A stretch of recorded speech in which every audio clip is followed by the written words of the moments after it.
ভরতপুরে ব্যবসায়ী খুনের ঘটনায় যাবজ্জীবন কারাদণ্ড সাজা দিল আদালত। ভরতপুর থানার অন্তর্গত সন্দীপুর এলাকায় স্ত্রীর সঙ্গে অবৈধভাবে সম্পর্কে লিপ্ত থাকায় এক ব্যক্তিকে ধারালো অস্ত্র দিয়ে খুন করা হয়। আর সেই খুনের ঘটনায় একজনকে বৃহস্পতিবার যাবজ্জীবন কারাদণ্ডের নির্দেশ দিল কান্দি মহকুমার আদালত।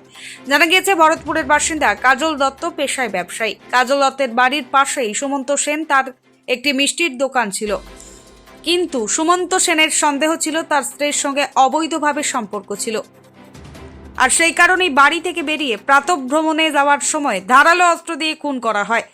অভিযোগ ওঠে সরাসরি সুমন্ত সেনের বিরুদ্ধেই। জানা গিয়েছে, 8ই অক্টোবর 2022 সালের সকালে সুমন্ত সেন ও কাজল দত্ত তারা প্রাতঃভ্রমণে বেরিয়ে গিয়েছিলেন, আর সেই দিক গিয়েই তাকে ধারালো অস্ত্র দিয়ে আঘাত করা হয়।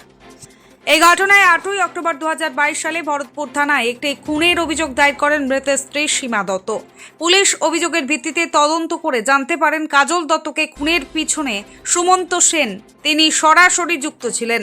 দীর্ঘদিন ধরে মামলা চলার পর 26 জন সাক্ষ্য গ্রহণের ভিত্তিতে সুমন্ত সেনকে দোষী সাব্যস্ত করা হয় এবং শুক্রবার যাবজ্জীবন কারাদণ্ডের নির্দেশ দেওয়া হয়। এছাড়াও 10,000 টাকা জরিমানাও করা হয়। ব্যুরো রিপোর্ট, চেতনা নিউজ। 8 অক্টোবর 2022 সালে ভরতপুর পিএসে একটা মার্ডার কেস লঞ্চ করা হলো। Bharatpur PS case number 328/22। এই কেসে যে কমপ্লেনেন্ট আছেন সীমা দত্তা, উনি ভরতপুর থানাকে ইনফরমেশন দিলেন যে ওনার স্বামী কাজল কুমার দত্ত মর্নিং ওয়াকের জন্য সকাল 4:30টার সময় বাড়ি থেকে বেরিয়ে গেছিলেন। আর তখন উনি দেখলেন যে ওনার যে প্রতিবেশী সুমন্ত সেন, উনিও ওনার সঙ্গে ওই দিকে চলে গেলেন। তারপরে 5:30টার সময় উনি ইনফরমেশন পেলেন যে ওনার হাজব্যান্ডের মৃতদেহ পাওয়া গেছে। তার সাথেই মৃতদেহেতে একটা শার্প কাটিং ইঞ্জুরি আছে নেক এবং ব্যাকে। এই ইনফরমেশন বেসিসে যে কেস স্টার্ট করা হলো, investigating officer SI Madhav Chandra Das Bharatpur থানার উনি ইনভেস্টিগেশনটা শুরু করলেন। ইনভেস্টিগেশন করার সময় সুমন্ত সেনকে পাওয়া গেছে যে এই কেসে উনি ডাইরেক্টলি ইনভলভড আছেন, আর এই মার্ডার উনি করেছেন।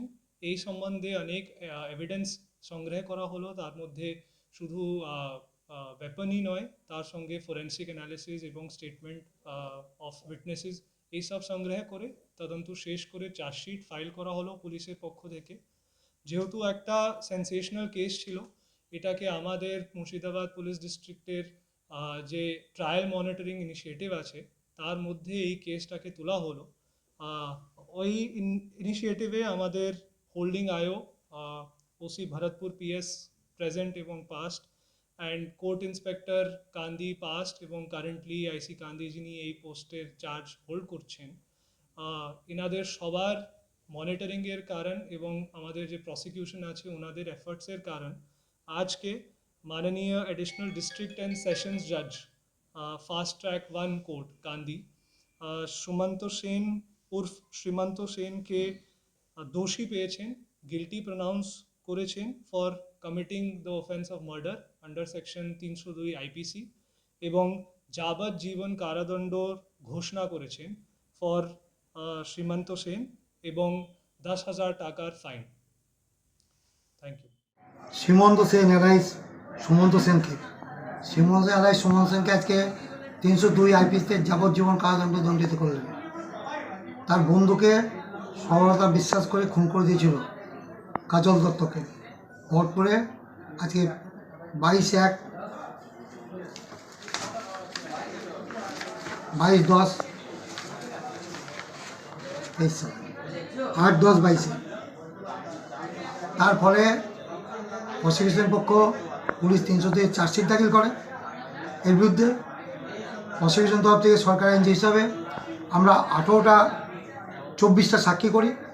24টা সাক্ষীর ভিতরে সরাসরি ওর লাস্ট সিন টুগেদারের কেস সরাসরিভাবে প্রমাণিত হয়েছে। এই ডেকে নিয়ে গিয়ে নৃশংসভাবে একে পেছন থেকে ছুরি বসিয়ে খুন করেছে। তাই আজকে আমাদের সমরেশ বেড়া first additional court, first track court সমস্ত বিচার বিবেচনা করে আজকে আমাদের শ্রীমন্ত দত্তকে যাবজ্জীবনে দণ্ডিত করলেন। 10,000 টাকা ফাইন দিলেন, 1 মাস জেল না দেন সমবারে তার কনকাস তাকে আরও 1 মাস জেল থাকতে হবে। এই আশাতে দণ্ডিত করলেন। চেতনা শিক্ষানিকেতন প্রাইভেট টিউশন সেন্টার। ভর্তি চলছে, ভর্তি চলছে, ভর্তি চলছে। চেতনা শিক্ষানিকেতনে ভর্তি চলছে। চেতনা শিক্ষানিকেতন একটি আদর্শ শিক্ষা প্রতিষ্ঠান। আমাদের লক্ষ্য গণ নয়, গুণ চাই।